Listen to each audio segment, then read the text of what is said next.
Okay, my hair is totally messed up today. Can you see? Okay, doesn't really matter at the end of the day.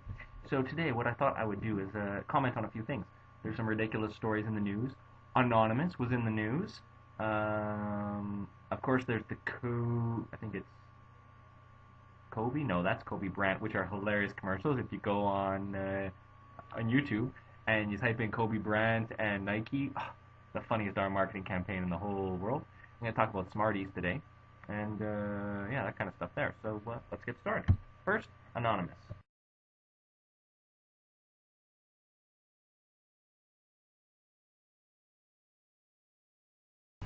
All right, so for Anonymous, there was the article. You can go and look it up if you want to. But the most amazing thing is that what you have is a splinter group of Anonymous, or working with, just a different name, but under the same banner.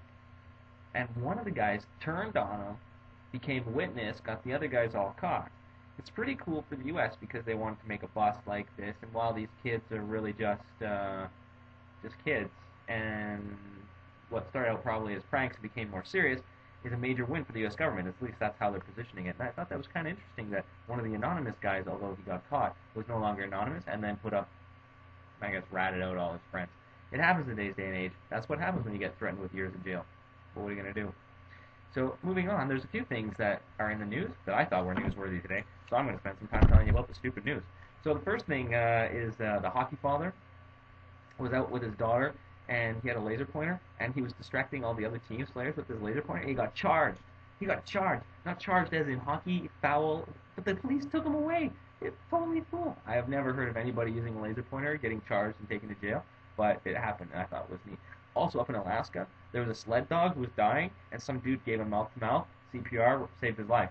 A dog. I'm not sure how you even put your mouth over a dog's mouth.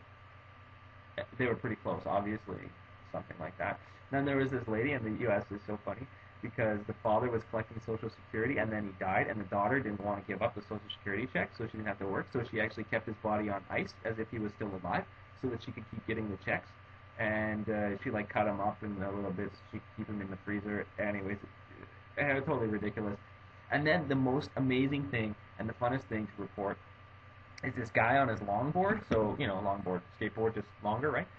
He wanted to do a loop de loop, and so they built took forever to build this perfect loop de loop and then he comes ripping down the hill. It's a YouTube video, so I suggest you go and look it up. Look up guy attempts to do a loop on a longboard. Just type that in. Guy attempts to do a loop on a longboard.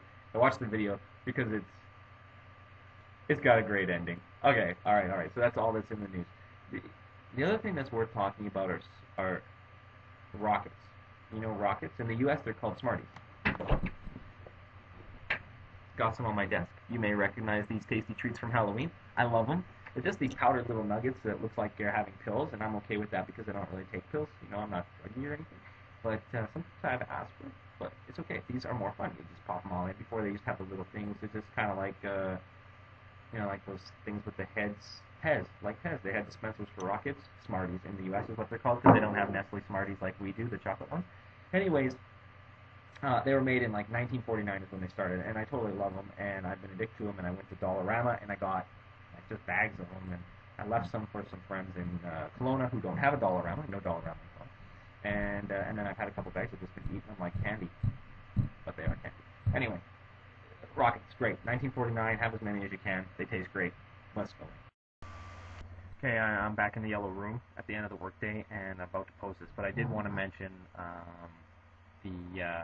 the Coney 2012 video you suggested I watch, and actually I saw it on the news the night earlier, not the video, of course, just the fact that it was going crazy, and I think it was at 32 million views. When I was on it earlier today, it's up to 40.7 million, which is insane, and that's fantastic. I believe in the cause. The guy's a bad guy. We should do it. And if you're gonna give some package and we're gonna put up posters, man, I'm in. Count me in. Sounds fun. I'm down with that. Last thing, you looked awful. I hope you feel better, but are you accepting my challenge? It's the Jello challenge. The Jello challenge is going to make you feel better. Trust me. If you do the challenge, you're going to be better in no time. You're going to feel the cold go away. You're not going to feel the flu. Jello is that kind of thing. So let me know. Otherwise, take care. Good luck. Feel better. Over.